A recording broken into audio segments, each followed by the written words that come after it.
ভারতীয় টেলিভিশন ইতিহাসে অন্যতম আইকনিক চরিত্র এসিপি প্রদ্যুমান। আর এই চরিত্রের পিছনের মানুষটি হলেন শিবাজি শতম। আজ তার ৭৬তম জন্মদিনে ফিরে দেখা যাক এক সাধারণ ব্যাংক ক্যাশিয়ারের অসাধারণ অভিনেতা হয়ে ওঠার গল্প। জানলে অবাক হবেন, পর্দার এই দুর্ধর্ষ সিআইডি অফিসারের ক্যারিয়ার শুরু হয়েছিল টাকার নোট গুনে। শিবাজি শতম টানা ২৩ বছর সেন্ট্রাল ব্যাংক অফ ইন্ডিয়াতে চাকরি করেছেন।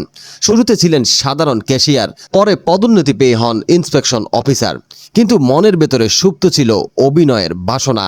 ব্যাংকের কাজের ফাঁকেই তিনি সময় দিতেন থিয়েটারে। শিবাজি শতমের প্রতিভাকে প্রথম চিনতে পেরেছিলেন অভিনেতা নানা পাটেকর। তারই উৎসাহে ১৯৮৮ সালে ফেস্টনজি সিনেমার মাধ্যমে বড় পর্দায় অভিষেক হয় শিবাজির। এরপর বাস্তব নায়ক সায়না গেটের মতো জনপ্রিয় সিনেমায় তিনি নিজের জাত ছেনান। ১৯৯৮ সালের ২১শে জানুয়ারি সনি টিভিতে শুরু হয় সিআইডি।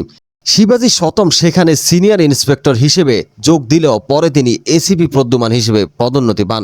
গত ২৬ বছরেই এটি ছিল তার একমাত্র পদোন্নতি। কিন্তু এই পদবিতেই তিনি কোটি কোটি মানুষের হৃদয়ে জায়গা করে নিয়েছেন। তিনি কেবল একটি চরিত্রে অভিনয় করেননি, বরং তিনি নিজেই এসিপি প্রদ্যুমান হয়ে উঠেছিলেন। দীর্ঘ বিরতির পর ২০২৪ সালে আবারও সিআইডি ২ নিয়ে ফিরছেন তিনি। চরিত্রের ভবিষ্যৎ নিয়ে নানা গুঞ্জন থাকলেও এসিপি প্রদ্যুমান ছাড়া সিআইডি অসম্পূর্ণ, এটি ধ্রুব সত্য। ৭৬ বছরে পা দিয়েও তার অদম্য প্রাণশক্তি আজও নতুন প্রজন্মের অভিনেতাদের জন্য অনুপ্রেরণা।